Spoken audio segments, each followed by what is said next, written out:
My name is Thomas, and I never thought I would live long enough to see my family destroyed twice. By the same person, 15 years ago, a girl walked into our lives and tore us apart.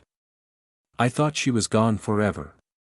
I thought we survived her, but when my son handed me his wedding invitation, and I read her name on it, I realized the nightmare wasn't over. Before I tell you what happened next, make sure to like this video and subscribe, because this story isn't just about love, it's about manipulation, silence, and the kind of damage charm can do. I was 60 years old when my son handed me the envelope that made my hands shake. It was a quiet Sunday afternoon. The kind of afternoon that feels earned. Coffee on the porch. The newspaper folded beside me. The air warm but not heavy. He walked up the driveway smiling. That alone should have told me something. "Hey, Dad," he said, holding out a thick ivory envelope. "I wanted you to get this from me first." I smiled back. There are moments in a father's life that feel like milestones: graduation, first job, first apartment. This was supposed to be one of them. I took the envelope carefully. My son, Daniel, had grown into a strong, confident man. 30 years old. Smart. Driven. He had survived our family's darkest chapter and built something steady for himself. I was proud of him, more than he knew.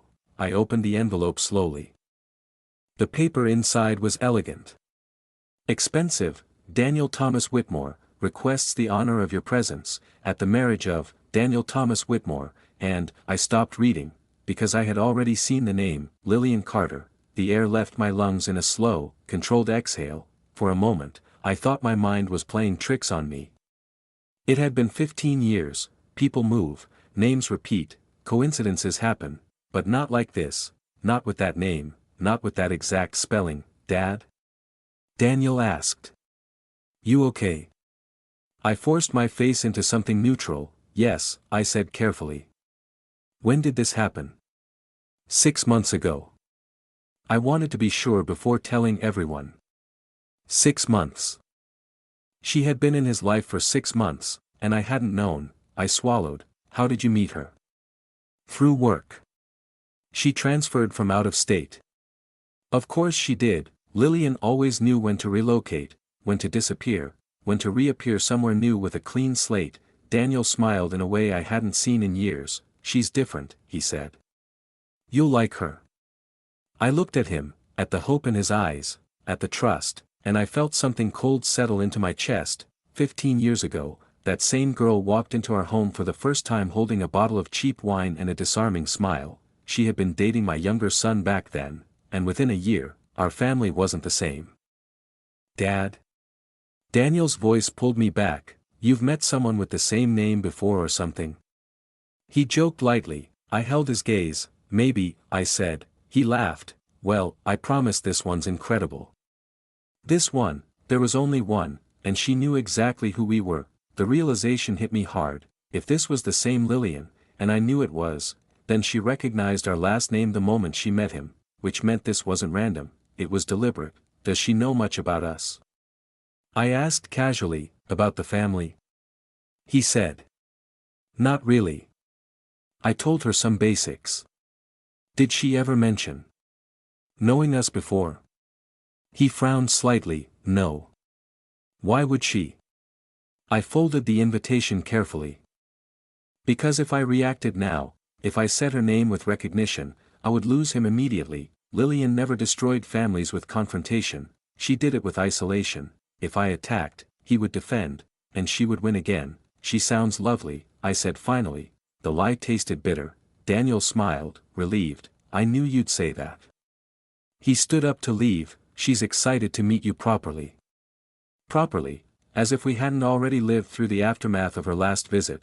After he drove away, I sat there for a long time.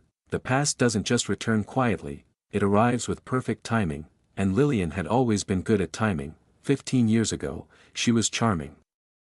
Vulnerable, soft-spoken, she made my younger son feel chosen, special. She made my wife question me, she made my 2 boys turn on each other, and when everything collapsed, when accusations surfaced, when money went missing, when lies unraveled, she vanished. No goodbye, no explanation, just gone. my younger son left town soon after, the house grew quieter, my marriage grew colder, and Daniel, the son now getting married, stopped trusting easily after that. It took years to rebuild what she had fractured, and now she was back, not as a girlfriend, as a bride. I looked down at the invitation again, Lillian Carter, printed in gold, elegant, untouched by the history only I seemed to remember. There was one question echoing louder than the rest: did she choose him, or did she choose us? Because if this was the same girl, and I was certain it was, then my son wasn't just marrying the woman he loved, he was marrying the woman who once destroyed our family, and he had no idea who she really was. 15 years earlier, Lillian had walked into our home wearing a white sundress and the kind of smile that disarmed suspicion. She was 19, soft-spoken, polite, almost fragile in the way she carried herself. She was dating my younger son, Matthew. At the time, Matthew had always been the emotional one. Sensitive. Creative. Quick to love, quick to hurt. When he brought Lillian home for the first time, he looked at her like she was something rare. "Dad, this is Lily," he said proudly. She extended her hand. "It's so nice to finally meet you, Mr. Whitmore." Her voice was gentle. Controlled, too controlled, I realize now. Back then, she seemed like the kind of girl fathers approve of. She asked thoughtful questions, she complimented my wife's cooking, she laughed at my jokes, and she watched. That's what I remember most now. She watched everything: how we spoke to each other, where we kept things, who reacted to what. Within months, subtle changes began happening in our house. Matthew started arguing with Daniel more often. Small things at first: borrowed clothes, missed plans, but the arguments felt fueled, like someone was adding oxygen to embers. One evening, I overheard Matthew shouting in his room, "You always think you're better than me." He yelled. Daniel shouted back, confused, "What are you even talking about?" Lillian was in the hallway when I stepped out of my office, tears in her eyes. "He's just really stressed," she whispered to me softly, as if she were protecting him, as if she understood him better than we did, and that was her pattern. She positioned herself as the only safe place, the only one who truly listened, the only one who cared without judgment. Matthew began spending more time at her apartment. Then more time away from home entirely. When he was around, he was defensive, paranoid almost. "Why do you always take Daniel's side?" he accused us one night. "I don't," my wife insisted, but the damage was already spreading. Then came the money, small amounts at first, cash missing from my desk drawer, nothing dramatic, just enough to make you question your memory. I assumed I had miscounted, but it kept happening. One night, I confronted both boys at dinner. "Has anyone been in my office?" Matthew stiffened immediately. "Why?" "Because money is missing." Daniel looked confused. "I haven't touched anything." Matthew slammed his fork down. "So now you think I'm stealing?" "I didn't say that." "You don't have to," he snapped. Lillian reached across the table, placing a calming hand on his arm. "It's probably just a misunderstanding," she said softly. Her tone was reasonable, gentle. She always sounded reasonable. That's what made it so effective. Later that week, I found something in Matthew's jacket pocket, a stack of cash, more than what had gone missing. When I confronted him privately, his face turned pale. "I didn't take it," he insisted. "Then how did it get there?" He hesitated, just long enough. "I don't know." I watched him closely. He believed what he was saying, which meant someone had planted it, and the only person with access to his jacket was Lillian. But I had no proof, only instinct, and instinct doesn't stand up well against tears. When I brought it up gently to my wife, she looked horrified. "You think she would do that?" "I don't know," I admitted, "but something feels wrong." "You've never liked her," she said quietly. That hurt, because it wasn't true. I had liked her at first, but I had begun noticing inconsistencies, stories that shifted slightly, details that didn't match. She once told us she had no contact with her father. A month later, she mentioned borrowing his car. When Daniel pointed it out, she cried. "You're twisting my words," she said, and somehow, Daniel ended up apologizing. That was her skill, turning observation into accusation, turning doubt into guilt. The breaking point came during a family barbecue. Extended relatives were present, neighbors, friends. Lillian seemed especially quiet that day, withdrawn. Matthew kept asking if she was okay. "I'm fine," she said, but her eyes were glossy, trembling. Finally, near the end of the evening, she stood up abruptly. "I can't keep this inside anymore," she said. Everyone turned toward her. Matthew grabbed her hand. "What is it?" She hesitated, then she looked at me. "I didn't want to say anything," she whispered. "But I feel unsafe here sometimes." The word hit like a gunshot. Unsafe. "What are you talking about?" my wife asked, alarmed. Lillian swallowed hard. "Your husband. He's made me uncomfortable." The world went silent. Matthew stood instantly. "What?" he demanded. My blood ran cold. I began. "She told me not to say anything," Lillian continued, tears streaming now. "Because she didn't want to ruin the family." Matthew turned on me with a look I will never forget. "Is it true?" he asked. I felt like the air had been pulled out of my lungs. No, but doubt had already taken root. Because she didn't accuse loudly, she implied. She left space, just enough for imagination to do the rest. Daniel stepped between us. Dad wouldn't. "Don't defend him," Matthew shouted. Chaos followed, accusations, crying, relatives whispering, and Lillian, trembling, fragile, at the center of it all. By the end of that night, Matthew packed a bag. He left with her. He didn't look back. Within 3 months, they were gone, moved to another city, cut off contact. The money issue faded because the house was quiet again, too quiet. My wife never fully looked at me the same way after that accusation, even though Lillian never filed anything. Never pursued it. She had planted the doubt, and doubt lingers longer than truth. 2 years later, we heard they broke up, and then, she disappeared. No forwarding address. No explanation. Matthew returned eventually, but he wasn't the same. He carried shame, regret, distance, and he never spoke about her again. We rebuilt slowly, painfully. I thought that chapter had ended. I thought we had survived her. But as I stared at the gold lettering on my son's wedding invitation 15 years later, I realized something terrifying. She hadn't destroyed us by accident. She had studied us, learned our fractures, and exploited them, and now she was back. Not through the vulnerable son she once manipulated, but through the strong one, the one who believed he couldn't be fooled, and that made her even more dangerous, because this time, if I tried to warn him, I knew exactly what she would say. "Your father just doesn't like me." And history would repeat itself, only this time, the stakes were higher. This wasn't a girlfriend, it was a marriage. I didn't tell Daniel anything that first week. I couldn't. If I came at him with accusations, he would shut down. I had watched it happen before, not with him, but with Matthew. The more I pushed, the tighter Matthew clung to her. Lillian thrived in that dynamic, so instead of reacting, I waited. Daniel invited me to dinner the following Friday. "She wants to make a good impression," he said casually over the phone. He didn't even need to clarify. I arrived 10 minutes early. I needed the extra time. When Daniel opened the door, he looked relaxed. Happy. There was something almost boyish in his expression, something I hadn't seen in years. "She's in the kitchen," he said. I stepped inside, and then I heard her voice, soft, measured, familiar. When she turned around, time folded in on itself. She looked older, of course. More refined. Her hair darker, styled differently.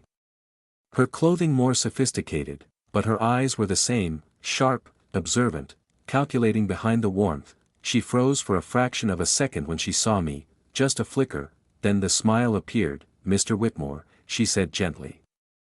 "It's been a long time." She remembered. She remembered everything, and she chose not to pretend otherwise. Daniel looked between us, confused. "You two met?" "Yes," Lillian answered smoothly before I could speak. "Years ago." Briefly. Briefly, that word almost made me laugh. "Yes," I said evenly. "Very briefly." Her eyes locked onto mine. There was recognition there, and something else, challenge. We sat at the dining table together. She had cooked, of course she had. She always understood the power of appearing domestic. Nurturing. Harmless. Daniel couldn't stop smiling at her. "She's amazing, Dad," he said. "She's been through a lot." There it was, the vulnerability angle. I took a slow sip of water. Have you? I asked her calmly. She lowered her gaze slightly, as if reluctant to discuss it. My past isn't important, she said softly. What matters is who we are now. She had refined her performance, less tears, more quiet strength. Daniel reached across the table and squeezed her hand.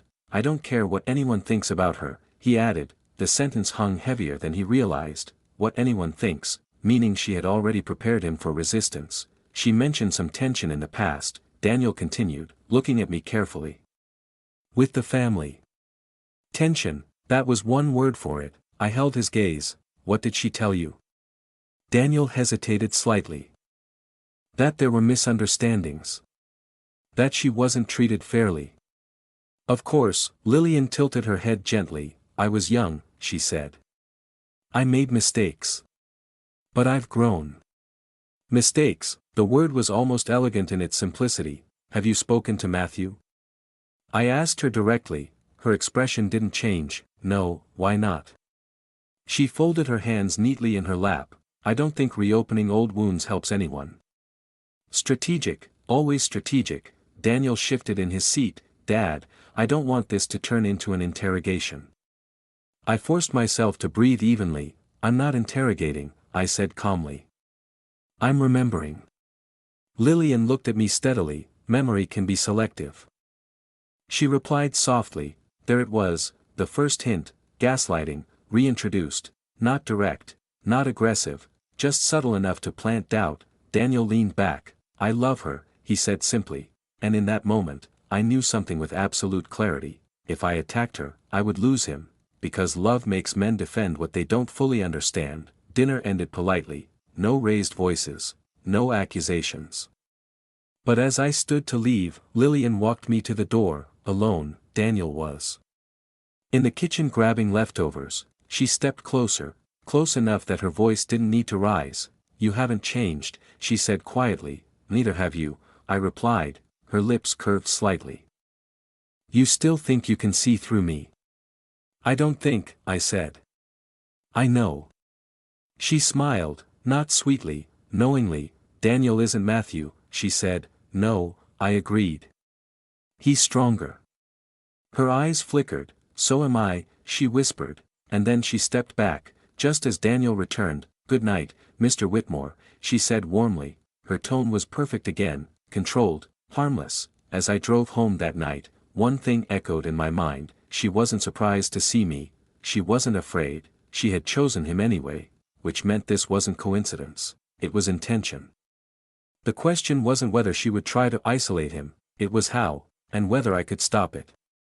Without becoming the villain she would paint me to be. Because Lillian didn't destroy families with accusations, she destroyed them with doubt, and I could already feel the first cracks forming again. This time, I would not underestimate her, but I also knew something else. If history repeated itself, it wouldn't just fracture us, it would finish what she started 15 years ago. It started subtly. It always does. 2 weeks after that dinner, Daniel canceled our usual Sunday lunch. Work's been crazy, he texted. That wasn't unusual, but the following week, he canceled again, and the week after that, he didn't cancel, he simply didn't respond. When I finally called, he sounded distracted. Hey, Dad. Sorry. We've just been busy with wedding planning. We, not he, not Daniel, I didn't comment on it, I just listened, and I noticed something else. His tone had changed, slightly defensive, as if he expected criticism before I even gave it. That was Lillian's first move, reframing. She didn't need to tell him I disliked her, she only needed to suggest I might, and his mind would fill in the rest. 3 weeks later, I ran into an old family friend, Mrs. Donnelly, at the grocery store. I met your future daughter-in-law, she said brightly. Oh. I asked. Yes, she mentioned you two had a complicated history. Complicated, interesting word choice. What did she say? I asked carefully. Mrs. Donnelly hesitated. Just that there were misunderstandings years ago. That she hopes you'll give her another chance. Another chance, as if she had ever asked for the first. By the time I reached my car, I understood something important. she was preemptively shaping the narrative, not attacking me, not directly, just gently planting the idea that I was stubborn, unforgiving, possibly biased. If conflict arose later, people would already know which side felt reasonable. And it wouldn't be mine. When Daniel finally came over for dinner alone, I decided to test something. How are things?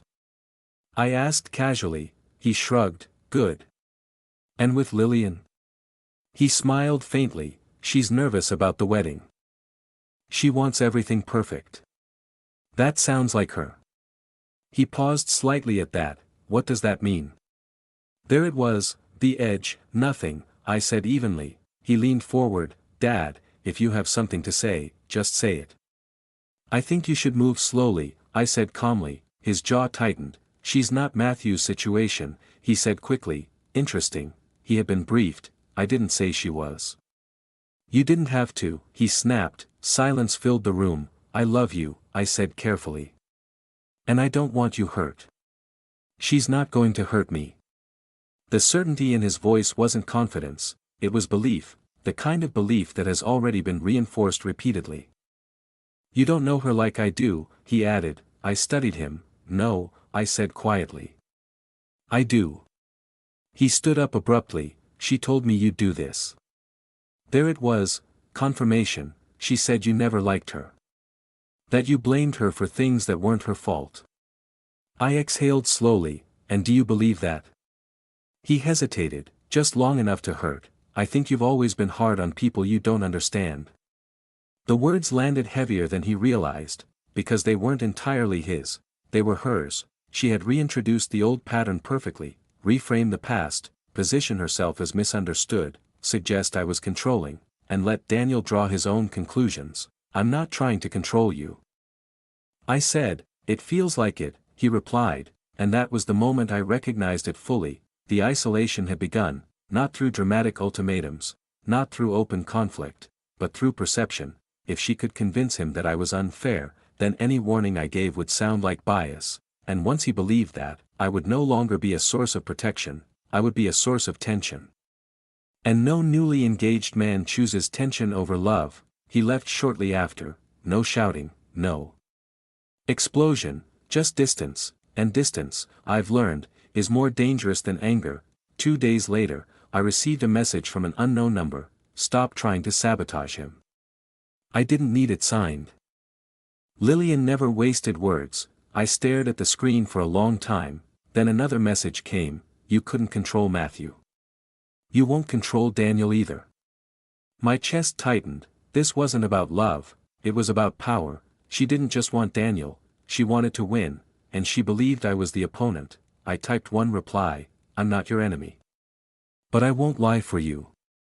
3 dots appeared, then disappeared, no response, because she didn't argue impulsively, she recalculated, and that scared me more than anger would have, because I knew what came next. If she couldn't silence me, she would discredit me, and when that happened, Daniel wouldn't just disagree with me.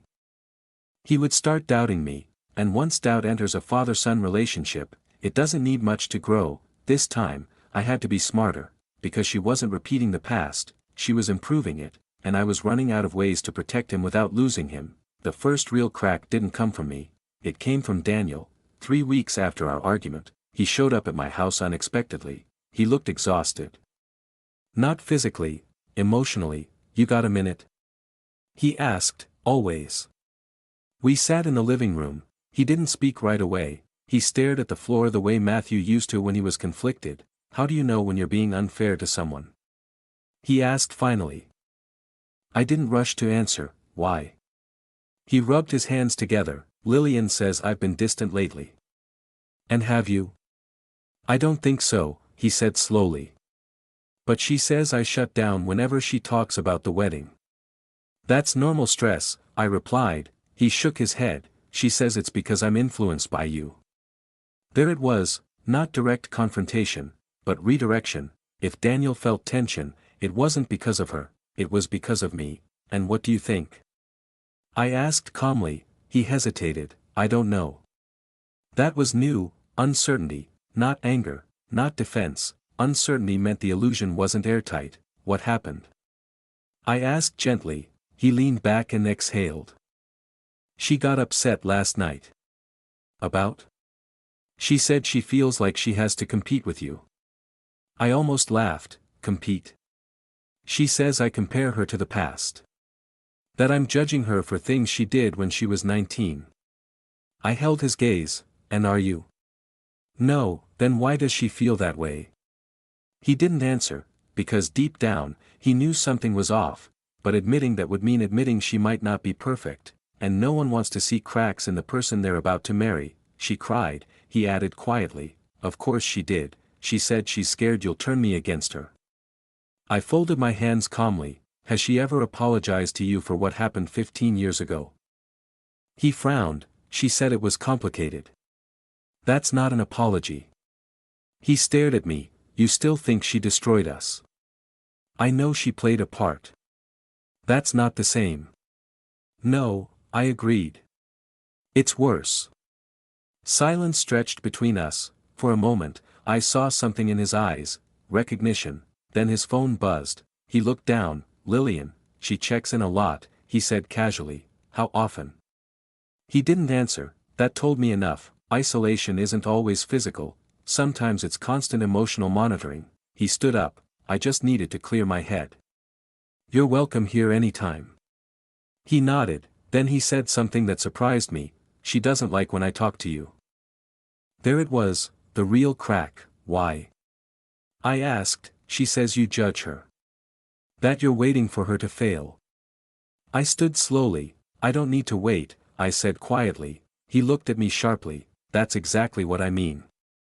And just like that, the wall went back up. He left soon after, not angry, but conflicted, and conflict is exhausting. If she could make him associate me with stress, he would begin avoiding me to keep peace at home, and that would finish the isolation. 3 days later, something happened that confirmed my worst suspicion. I received a call from Matthew. We hadn't spoken much in recent years, but his voice sounded tight. Dad, he said, is Daniel seeing Lillian? Yes. There was a long pause. Are you serious? Yes. He exhaled sharply. She contacted me.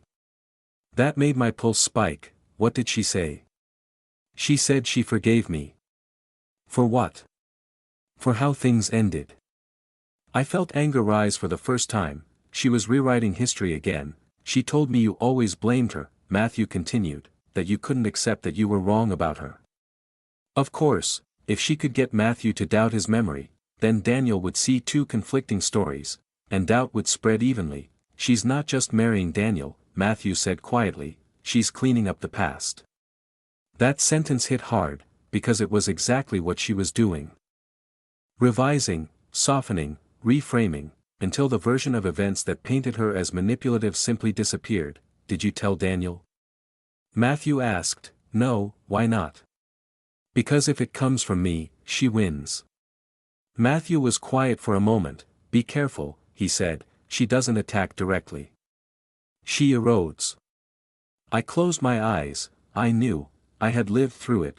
The difference this time was that Daniel wasn't as emotionally impulsive as Matthew had been. He was logical, measured, which meant she had to work harder, and she was. The real danger wasn't explosive drama, it was slow psychological pressure, little comments, little doubts, little tears, until he started believing he was the problem.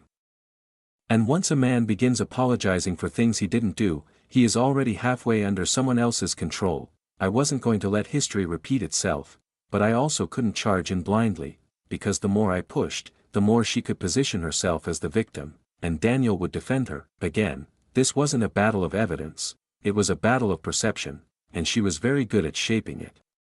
But this time, I was watching. If there's one thing Lillian understands, it's optics. She insisted on hosting a small engagement gathering before the wedding.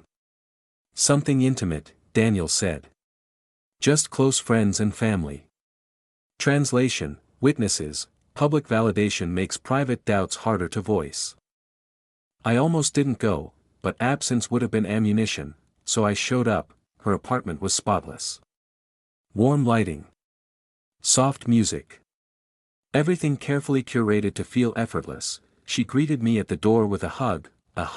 I'm so glad you came, she whispered. The performance had upgraded. now she leaned into reconciliation. Daniel beamed as he introduced her to a few colleagues. She's incredible under pressure, he said proudly. She keeps me balanced. Balanced, interesting word. During dinner, Lillian stood up with a glass of wine. I just want to say something, she began softly. Everyone turned toward her. I know not everyone here has known me for long, she continued. And I know sometimes first impressions don't tell the whole story. Her eyes flicked to me, barely, but I believe in second chances, she said gently. And I'm grateful Daniel believes in me. Subtle, elegant, non-accusatory, but the implication was clear. If anyone still questioned her, they were clinging to the past, and Daniel's hand tightened around hers as if to publicly confirm his allegiance. Applause followed, smiles, validation. She sat down looking humble, triumphant. Later that evening, I stepped out onto the balcony for air. I didn't hear her approach. You look tense, she said calmly. I didn't turn around, you look prepared. She leaned against the railing beside me. You know what your problem is? She asked gently, that I see patterns. She smiled faintly. You assume people don't change. I assume behavior repeats when it's rewarded. She tilted her head. Do you think Daniel is weak? The question was precise, weaponized. No, I replied, then trust him to choose well. I trust him, I said quietly. I don't trust you. She didn't flinch. You can't control this outcome, she said softly. I'm not trying to control it. Then what are you trying to do? Protect him. She gave a small, almost sympathetic smile. From me? Yes. She laughed lightly, not loudly, not mockingly, just enough. You overestimate your influence. She said. That sentence lingered after she walked back inside, because I wasn't sure if she meant my influence over Daniel, or over her. The real shift came near the end of the night. Daniel had stepped into the kitchen, a few guests had left. Lillian was talking to one of Daniel's friends near the hallway. I wasn't eavesdropping, but I heard my name. Thought he's always been controlling, she was saying gently. It's just how he is. The friend nodded sympathetically. He probably just needs time. I hope so, Lillian replied softly. I don't want tension between Daniel and his father. But I won't let anyone manipulate him. Manipulate, that word, repositioning, by the time Daniel re-entered the room. The narrative was already seated. If I confronted her publicly, I'd confirm her version. If I stayed quiet, her version would solidify. That's the trap, and she knew it. A week later, Daniel called me late at night. His voice was tight. Dad. Did you say something to Mark? Mark was one of Daniel's co-workers. No, he said. Lillian felt uncomfortable around you. I exhaled slowly. I haven't spoken to him. Daniel hesitated. She says you cornered her on the balcony. She approached me. That's not what she told me. There it was, distortion, minor, but intentional. What did she say? I asked, that you threatened to ruin the wedding. I went still. I did not. I know you wouldn't, Daniel said quickly, but his tone wasn't fully certain, and that's how it works, not full belief, just enough doubt to weaken the foundation. I told her you wouldn't do that, he added, but she was shaken. Of course she was. Emotion is persuasive, facts are not. Daniel, I said carefully, has she ever admitted to making mistakes in the past? She said she was misunderstood. That's not the same. He went quiet. I'm tired of this tension, he said finally. So am I. Then let it go. Let it go, as if silence equals resolution. I can't let something go if it hasn't stopped happening, I replied. Another pause. She says you're trying to relive the past. He said quietly, and you? He hesitated again. I don't know. That uncertainty was growing, which meant something inside him was noticing the pattern, but love resists pattern recognition, it prefers narrative, and Lillian was very good at storytelling. 2 nights later, Matthew called me again. She reached out to my ex, he said bluntly. My chest tightened. Why? She's asking about what really happened back then.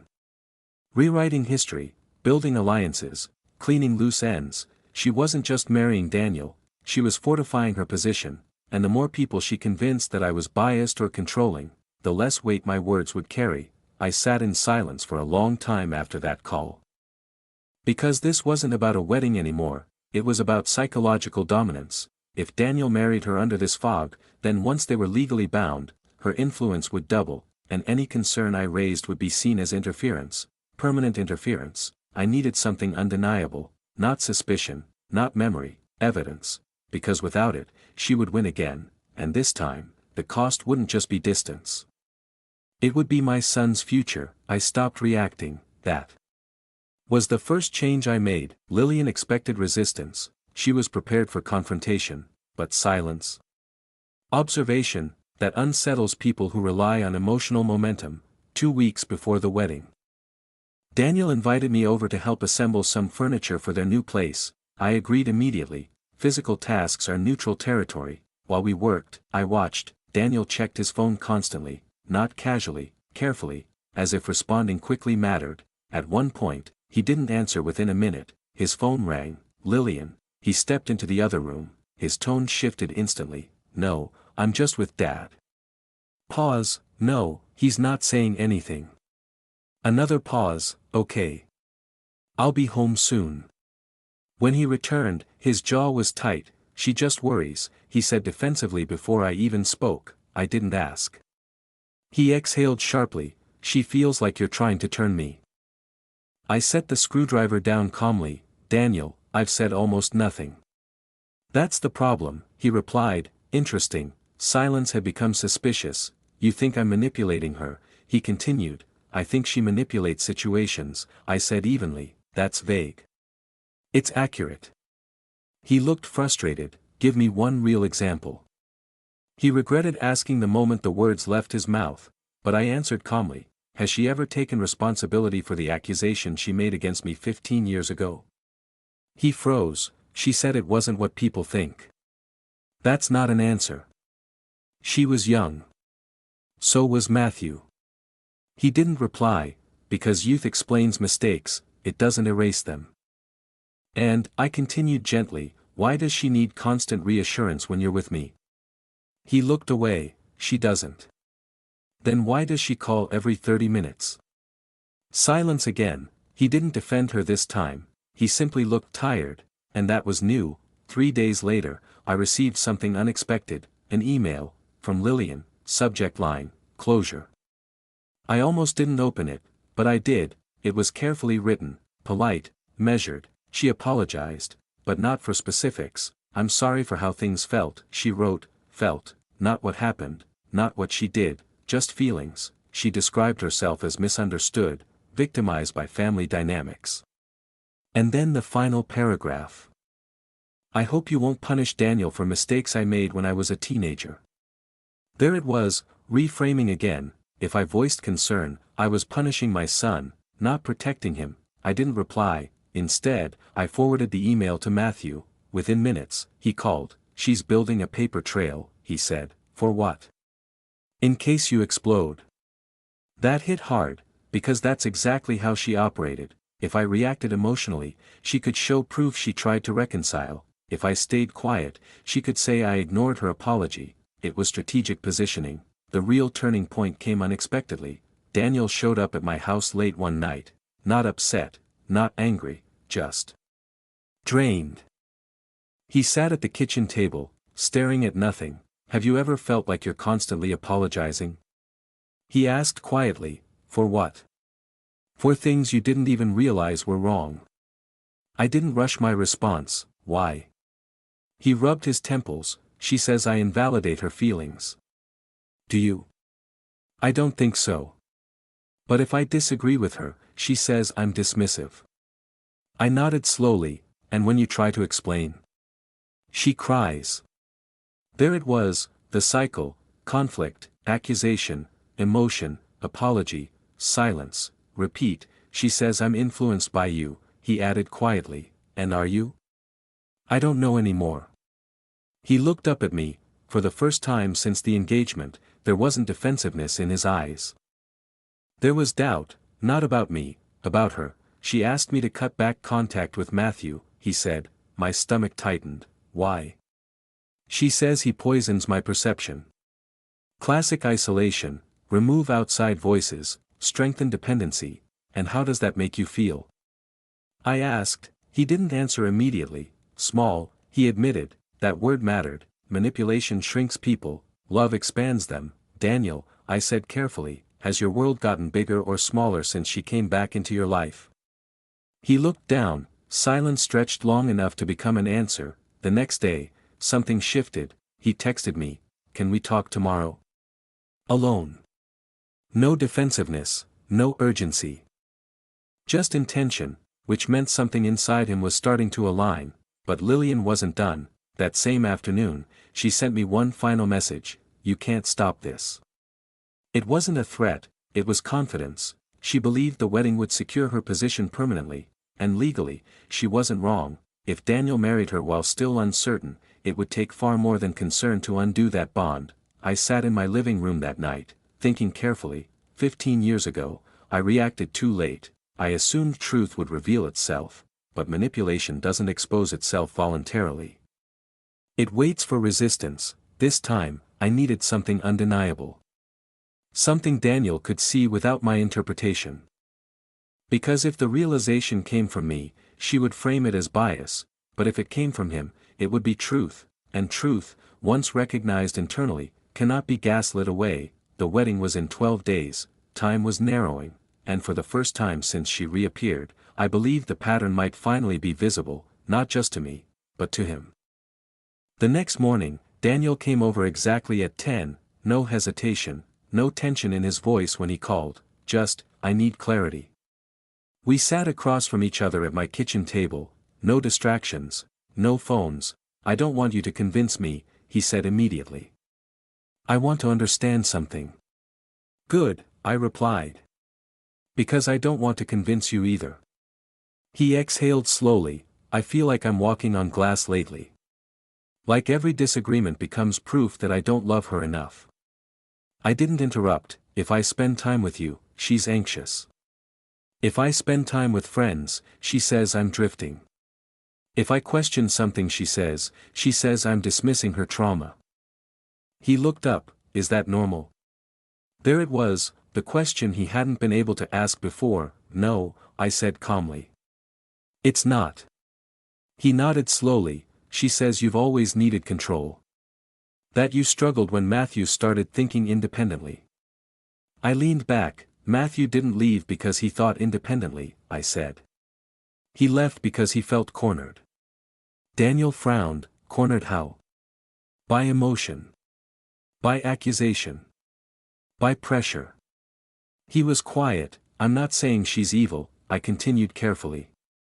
I'm saying patterns repeat. He looked down at the table. She asked me to block Matthew last night. There it was again, isolation tightening. What did you say? I told her no. And? She cried. Of course she did, and what did you do? I apologized. For saying no. He noticed it as he said it, his eyes shifted slightly, recognition, but before I could speak again, his phone buzzed on the table. He glanced at it, and something changed in his face. What? I asked. He hesitated. Nothing. Daniel. He turned the screen toward me. It was a preview notification, from Lillian. Don't let him manipulate you like he manipulated your brother. The timestamp said 2 minutes ago, which meant she knew exactly where he was. How does she know you're here? I asked calmly. He went pale. I didn't tell her. We both understood at the same time. Location sharing, constant monitoring. She said it was for safety. He whispered, does she share hers with you? I asked. He didn't answer, which meant no. Silence settled heavily between us, not dramatic, just heavy. She told me Matthew was unstable, he said quietly. She told me you had anger issues. I didn't react. She said the accusation 15 years ago was because she felt unsafe. Did she ever explain how? I asked gently. He shook his head slowly. No. Just that she was overwhelmed. There it was, vague justification, never specific. Specifics are risky, generalities are safe. He looked at the phone again. Another message came in. I know he's filling your head.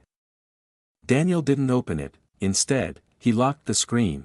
Then he did something small but significant. He turned the phone face down. I feel like I'm being watched, he said quietly. You are, I replied, not accusing, not angry, just factual. His breathing grew slower, more deliberate. She said if I postpone the wedding, it proves I don't trust her. And do you trust her? I asked. He didn't answer immediately. Instead, he stared at the wall. I don't know anymore. That was the first fully honest sentence he'd spoken since the engagement. Not defensive, not protective, uncertain, and uncertainty is the beginning of clarity. Later that afternoon, something unexpected happened. Matthew texted me, she messaged me again. What did she say? She asked if I'd speak at the wedding. I stared at the screen. She was consolidating, repairing the image. If Matthew appeared publicly supportive, the past would look resolved. Did you respond? I asked. No, good, because if he did, she'd spin it. If he refused, she'd spin that too. But silence limits narrative. That evening, Daniel called me. I checked something, he said quietly. What? She told me she moved back to this city because of work. Yes. She applied here 3 weeks after I updated my job status publicly. I closed my eyes briefly, timing, calculated, and I asked gently. She never applied anywhere else. The air shifted, not dramatically, just enough. She followed me, he whispered. It wasn't romantic realization, it was logistical awareness, data, pattern, and that's what he trusted most, not emotion, evidence. She told me it was coincidence, he added. And do you believe that? Long pause. No, there it was, the first crack in the foundation, not created by me, created by her timeline, and timelines don't cry, they don't accuse, they don't plead, they just exist. The wedding was in 11 days, and for the first time, I felt something I hadn't allowed myself since this began, hope, because once a person sees a pattern themselves, no amount of tears can fully erase it. But Lillian wasn't naive. If she sensed a shift, she would escalate. Manipulators don't surrender when control weakens, they tighten it, and the next move would be bigger, more dramatic, more urgent, because if she lost control now, she lost everything, and she had invested too much to walk away quietly. The question wasn't whether she'd react, it was how. And whether Daniel was strong enough, this time, to see it clearly. It happened faster than I expected. The escalation. Daniel called me at midnight, not calm, not reflective, shaken. She gave me a choice, he said.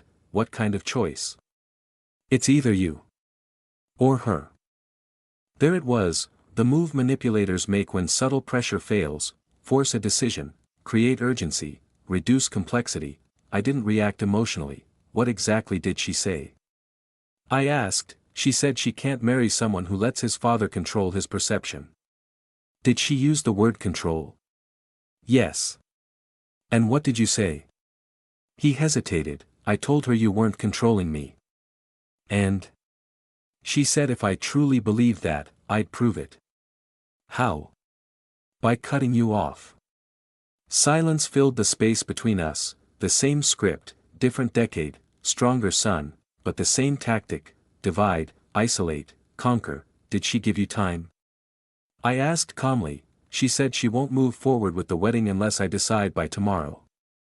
Tomorrow, 10 days before the ceremony. She wasn't just protecting herself, she was panicking, because something had shifted. He had stopped apologizing automatically, he had started asking questions, and that made him dangerous to her. Daniel, I said carefully, if someone makes you choose between two people you love, they're afraid of losing control. He finished quietly. He understood. That sentence didn't come from me. It came from him. She said you've been poisoning me. For weeks, he added. Have I? No, he didn't hesitate this time. She also said you never forgave her. That's true. There was no point lying, and she said that proves you're bitter. I'm not bitter, I replied calmly. I'm observant. He was quiet for a moment. She cried again, he said. She said she feels unsafe emotionally. Did she define what that means? I asked. No, vague fear, undefined threat. That's how you maintain leverage. If you postpone the wedding, what happens? I asked gently. She says she'll walk away. There it was, high stakes, scarcity, if you don't postpone. She says she'll always know I chose you over her. Which meant she'd punish him emotionally for it later, subtle resentment, guilt, slow erosion, the cycle repeating. Daniel, I said carefully, this isn't about me. I know. It's about whether love feels like safety or pressure. He didn't respond immediately, because he was measuring that sentence against his reality, and reality doesn't lie when you look at it without defense. I don't feel safe, he said finally. That was the clearest statement he had made, not about her, about himself. I feel like I'm negotiating for peace every day. There it was, peace should not require negotiation in engagement, it should feel steady. I don't want to lose her, he admitted quietly. You won't lose something that's healthy, I replied, if it's healthy. He exhaled slowly. Why didn't you stop Matthew harder? He asked suddenly. The question surprised me, because I thought he needed to learn. And I was wrong. He absorbed that. I won't make that mistake twice, I said. There was no drama in my voice, just truth. Long silence followed, then he said something I hadn't expected. She asked me to show her this call. I went still. How? She said if I really trusted her, I'd let her read our messages. Surveillance disguised as transparency, did you? I asked. No, that mattered a lot. I told her my relationship with you isn't up for review. And there it was, boundary, for the first time. He set one. What did she do? I asked. She got quiet. That was worse than tears. Silence is recalculation. She said I've changed. Have you? Yes. How? I'm thinking. That was it. That's what she feared, not anger, not rebellion, thought. When someone begins thinking independently, control slips. She said if I don't commit fully, we shouldn't marry. And what do you want? I asked. Not what she wants, not what I want. What do you want? Silence stretched. Then, I want peace. And do you have it? No, the answer was immediate this time, and answers that come quickly are honest. The next morning, he went to see her, alone. I didn't call, I didn't text, I waited, because this decision couldn't be influenced, it had to be owned. 3 hours passed, then my phone rang. He didn't say hello. It's over. Not broken, not devastated, just clear. She said if I postpone, she leaves, he continued, so I postponed. And she packed a bag. No tears, no negotiation, no fight, just exit, because she doesn't fight losing battles, she relocates, like she did 15 years ago. Are you okay? I asked carefully. He exhaled. I feel lighter.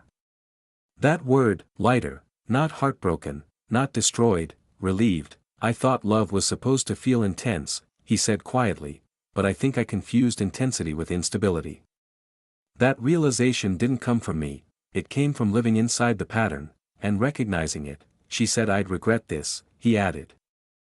Will you?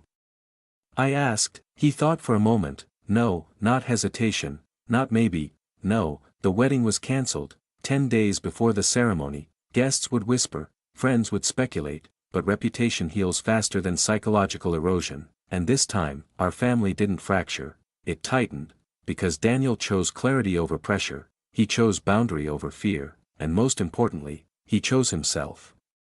But something in me knew this wasn't the final chapter. People like Lillian don't disappear quietly, they reappear elsewhere, with a new narrative, a new victim, a new version of themselves. The difference this time, she didn't get to leave with a shattered family behind her. This time, we survived her. Canceling a wedding 10 days before the ceremony is not quiet, it is not graceful, it is not subtle, it is loud in ways betrayal never is. Phone calls started immediately, confused relatives, vendors demanding clarification, friends asking what happened. Daniel handled most of it himself, calmly, directly. It wasn't right, he told people.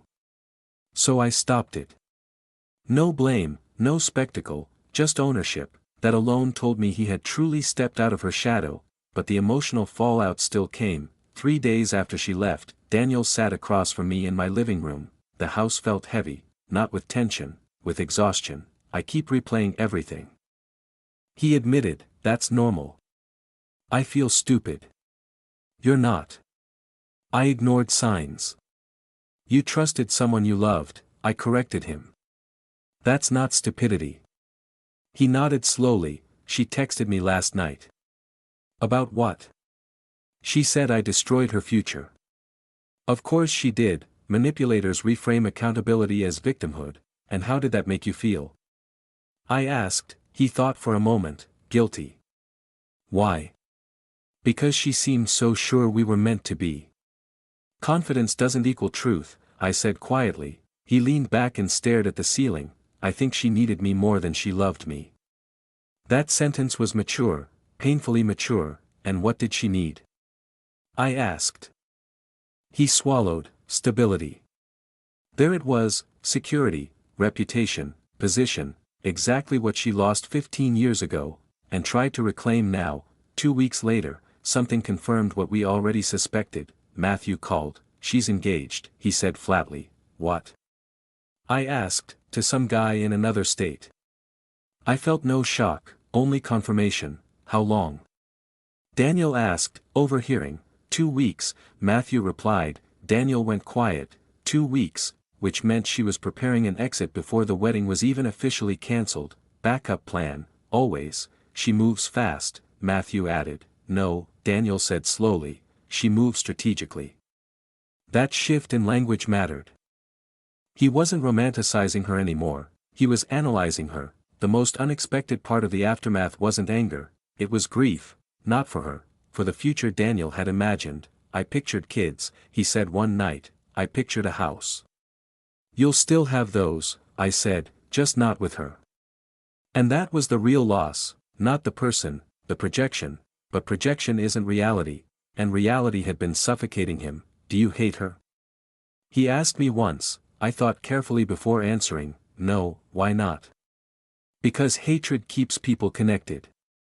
He absorbed that. I don't want to be connected to her, he said quietly. You're not, I replied. You walked away.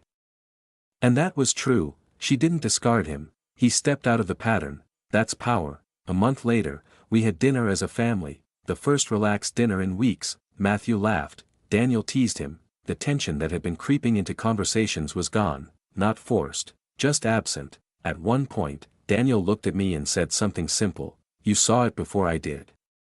Yes. Why didn't you push harder?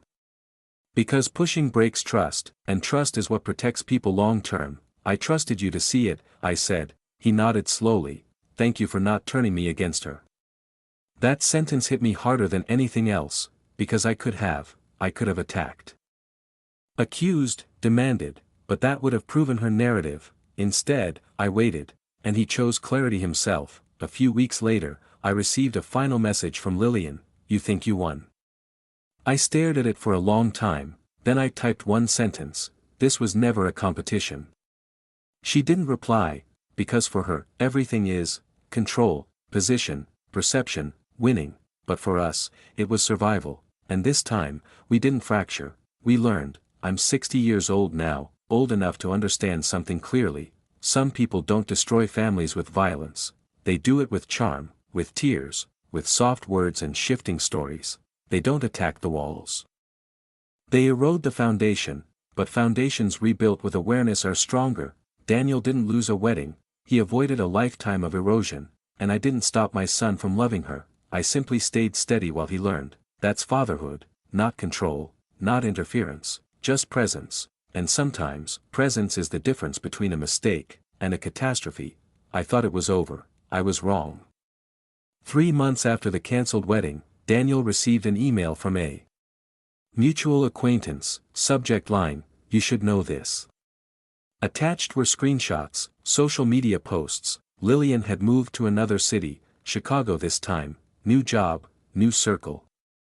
New narrative, but the posts weren't what caught our attention, it was the story she was telling. She survived an emotionally manipulative relationship. She almost married into a controlling family. She escaped toxicity. There were no names, but there didn't need to be. The timeline matched, the implication was clear. Daniel stared at the screen for a long time. She's rewriting it, he said quietly. Yes. And people believe her. Some will, I said calmly, doesn't that bother you? I considered the question carefully. No, he looked surprised. Why not? Because truth doesn't depend on audience approval. He leaned back slowly. That's hard. Yes. But it's freeing. That's the part people forget. Manipulators need witnesses. They need validation. They need sympathy to maintain identity. But if you don't step into the arena, there's nothing to fight. Are you going to respond? He asked. No, he nodded. Me neither. And that was maturity, not retaliation, not exposure, just refusal to engage. 2 weeks later, something unexpected happened. Daniel received a message directly from her. I miss you. I made a mistake. We were under pressure. Your father got what he wanted. There it was again, reframing, blame redirection, testing the door. Daniel showed me the message without saying anything. What do you feel? I asked. He thought for a moment. Nothing.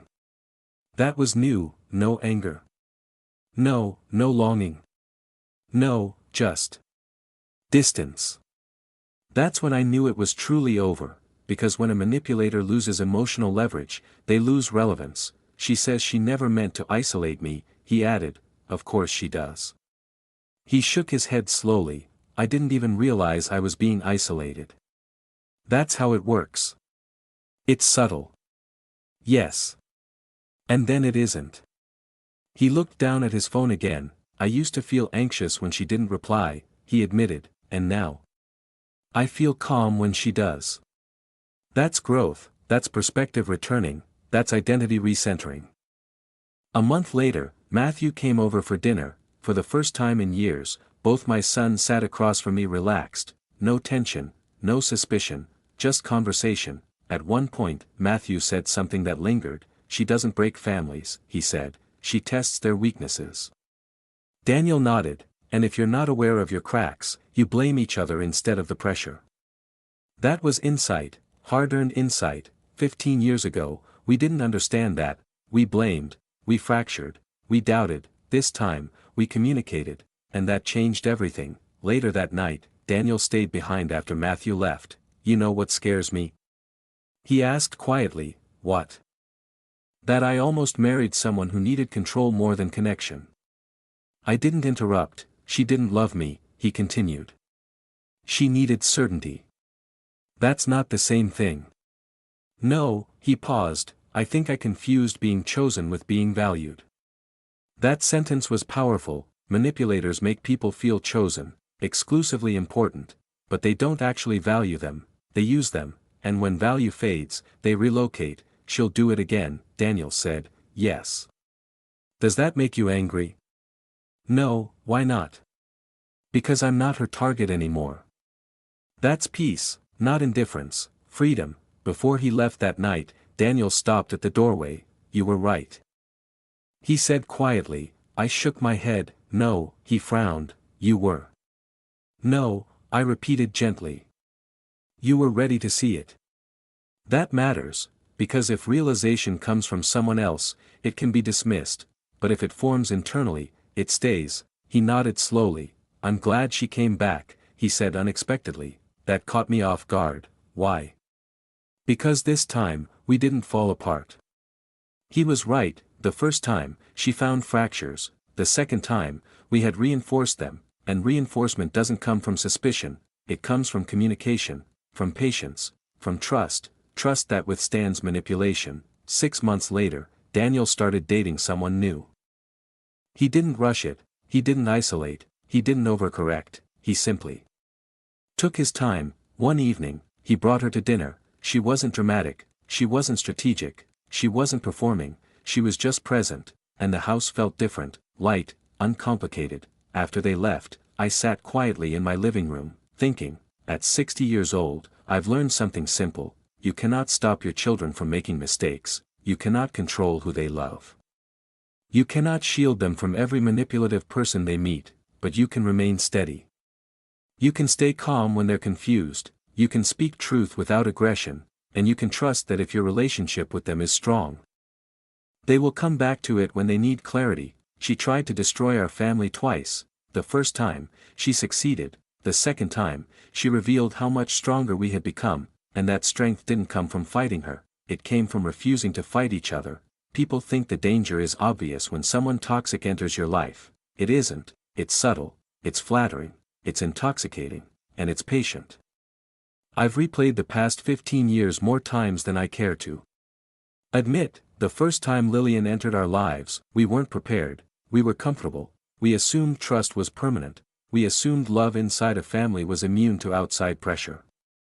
We were wrong. The second time, we weren't stronger because we hated her, we were stronger because we had learned how we break. Every family has weak points, unspoken resentments, old insecurities, unresolved comparisons between siblings. She didn't invent those, she used them. That's the part one understand now. Manipulators don't create fractures, they locate them. There's something else I've realized at 60.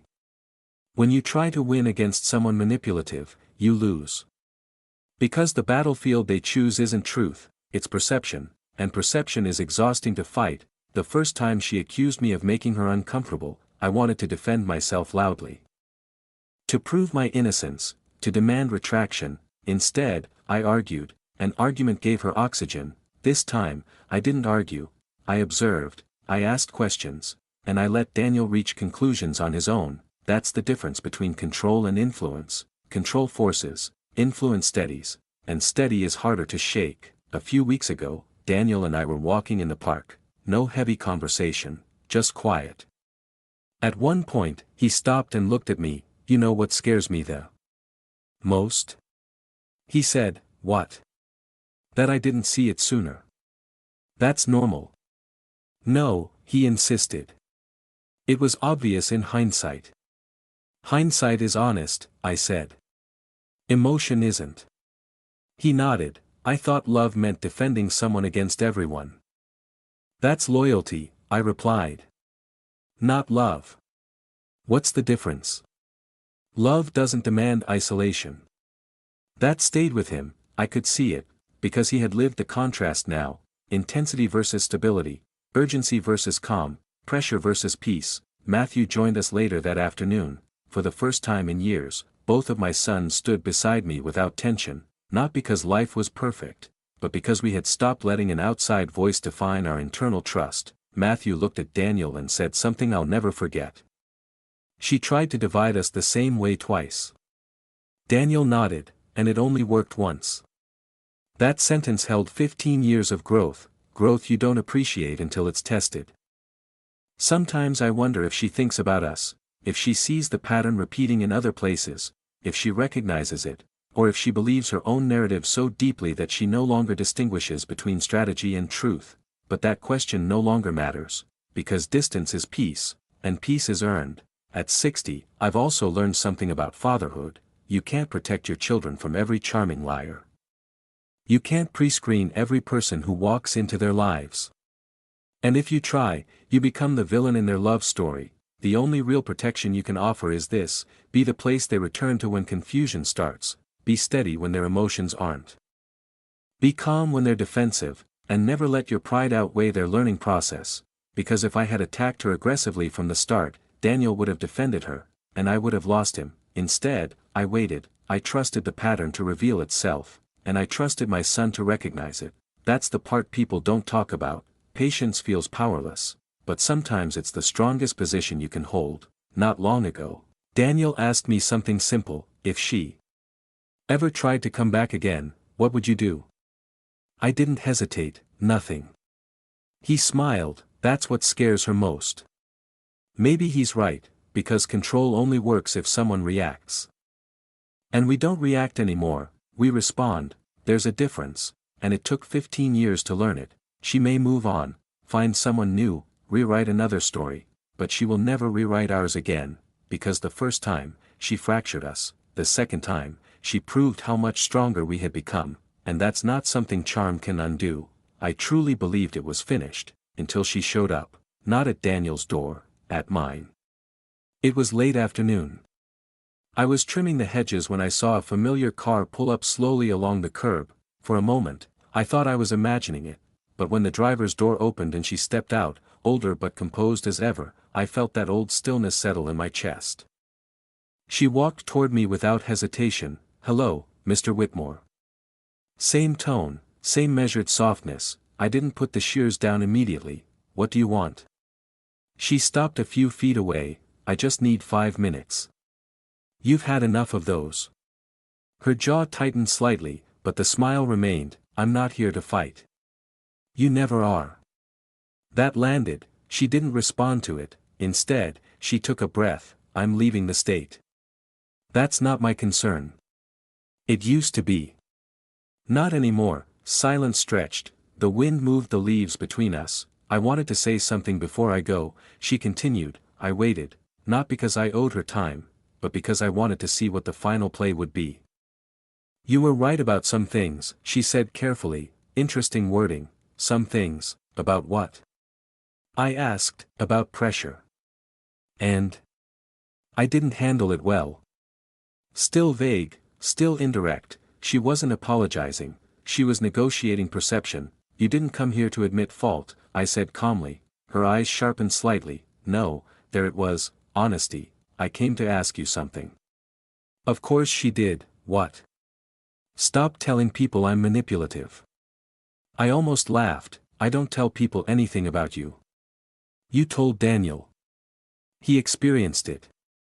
Her composure shifted for a second, not emotional, irritated. "He was confused," she said. "No," I replied. "He was thinking." That hit harder than accusation would have. She folded her arms. "You think you saved him?" "I didn't save him." "What did you do then?"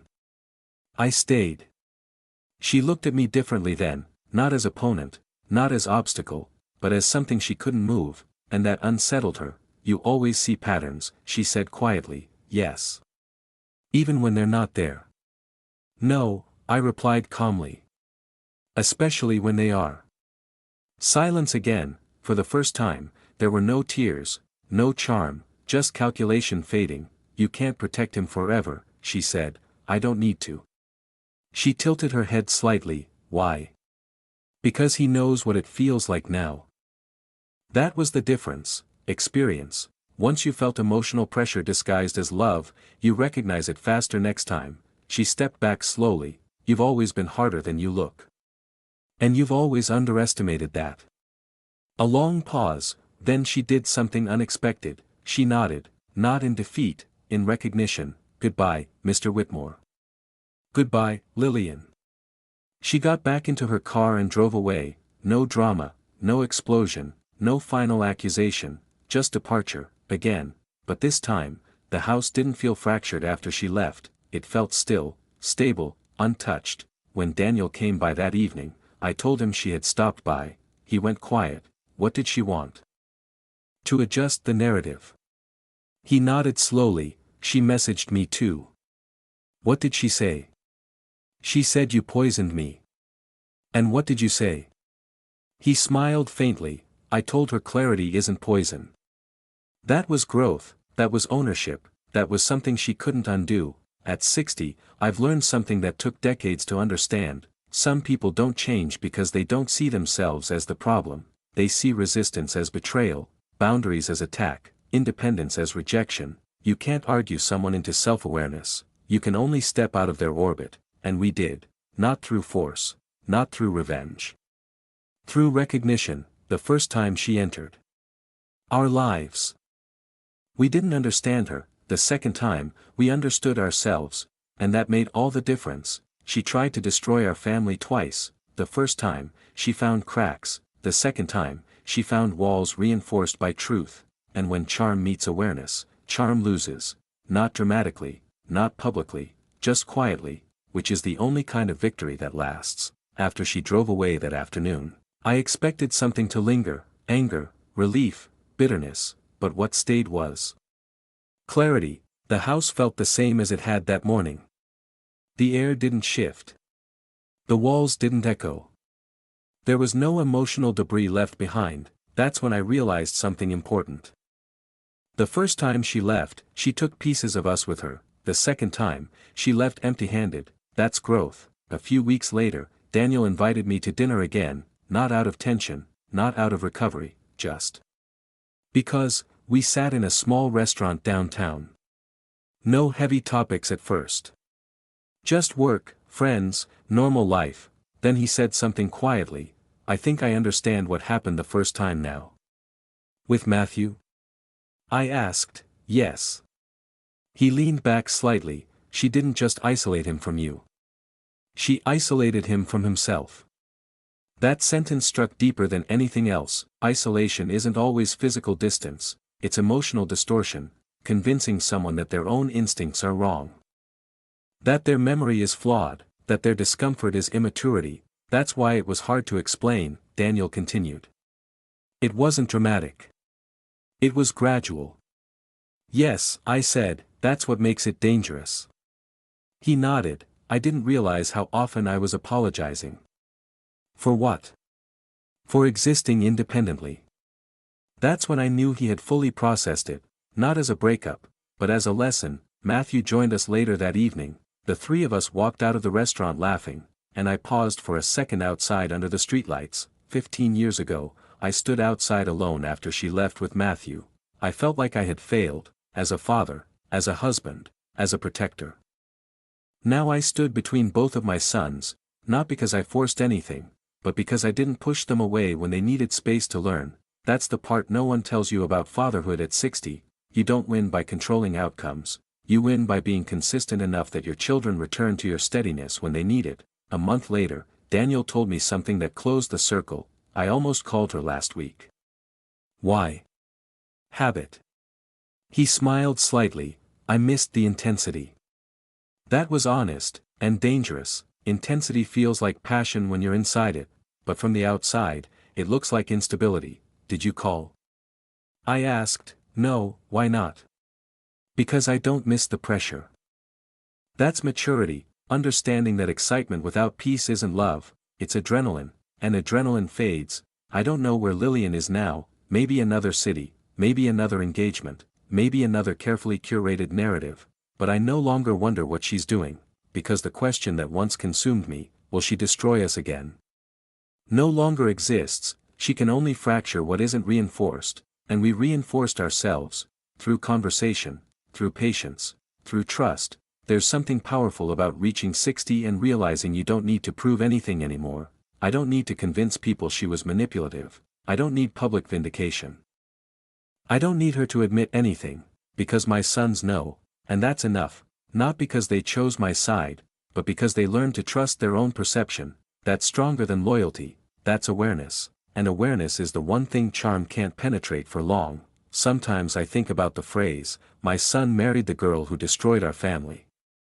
It sounds dramatic, it sounds like tragedy, but here's the truth, he didn't marry her, he almost did, and that almost changed everything, because this time, love didn't blind him completely, it paused, it questioned, it evaluated, and it chose clarity. That's growth, not perfection, growth, at 60. I no longer fear charming people, I don't fear manipulation, I don't even fear mistakes, I fear silence between family members, because silence is where manipulation thrives, conversation is where it dies, and this time, we talked, and that's why we survived her. It's been almost a year now, no surprise messages, no social media drama, no reappearances, just quiet, and for the first time in 15 years, quiet feels peaceful instead of fragile. Daniel is different, not hardened, not cynical, just grounded. He doesn't rush connections anymore, he asks better questions, he listens to his instincts instead of arguing with them. One evening, we were sitting on my porch, the same porch where he handed me that wedding invitation months ago. He looked out at the yard for a long moment and then said something simple. You know what the scariest part was? What? That I thought conflict meant depth. I nodded. A lot of people do. I thought the intensity meant it was real. And now? He smiled faintly. Now I know peace is real.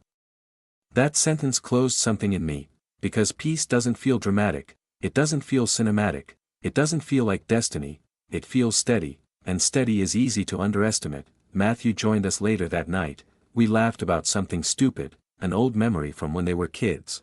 And I realized something that took me 60 years to fully understand. Families don't break because of one person. They break because communication collapses. The first time she entered our lives, we stopped talking openly, we defended positions instead of asking questions, we let pride speak louder than patience. That's how cracks widen. The second time, we talked, even when it was uncomfortable, even when it risked disagreement, we talked, and that made all the difference. A few weeks ago, Daniel told me he's dating someone again, slowly. Carefully, she doesn't try to win arguments, he said, she just listens. I smiled, that's a good sign. She doesn't panic when I spend time with you. That's an even better one. He laughed, is that your test now? No, I said. Your piece is. Because that's the real measure, not chemistry, not passion, not dramatic declarations, peace. If you lose yourself to keep someone, that isn't love. If you shrink to maintain harmony, that isn't love. And if someone makes you choose between family and partnership, that isn't love either. I sometimes think about the first time she stood in our kitchen 15 years ago, the first accusation, the first fracture. I was younger then. More reactive, more defensive. This time, I was older, slower, calmer, and that difference mattered. Age doesn't make you wiser automatically, reflection does, and I had 15 years to reflect. If there's one thing I've learned at 60, it's this: you can't stop your children from meeting the wrong people, you can't shield them from every charming manipulator, but you can build a relationship strong enough that when doubt creeps in, they come back to you instead of drifting away. You can't fight manipulation with force, you fight it with steadiness, with patience, with trust that doesn't panic. She tried to destroy our family twice. The first time, she found weakness. The second time, she found awareness, and awareness doesn't argue. It observes, it waits, and when the pattern repeats, it steps aside. My son didn't marry the girl who once destroyed our family, he almost did, and that almost became the moment we proved something powerful. Charm can fracture a family, but communication can rebuild it stronger than before, and that, at 60 years old, is a lesson I'm grateful we learned together.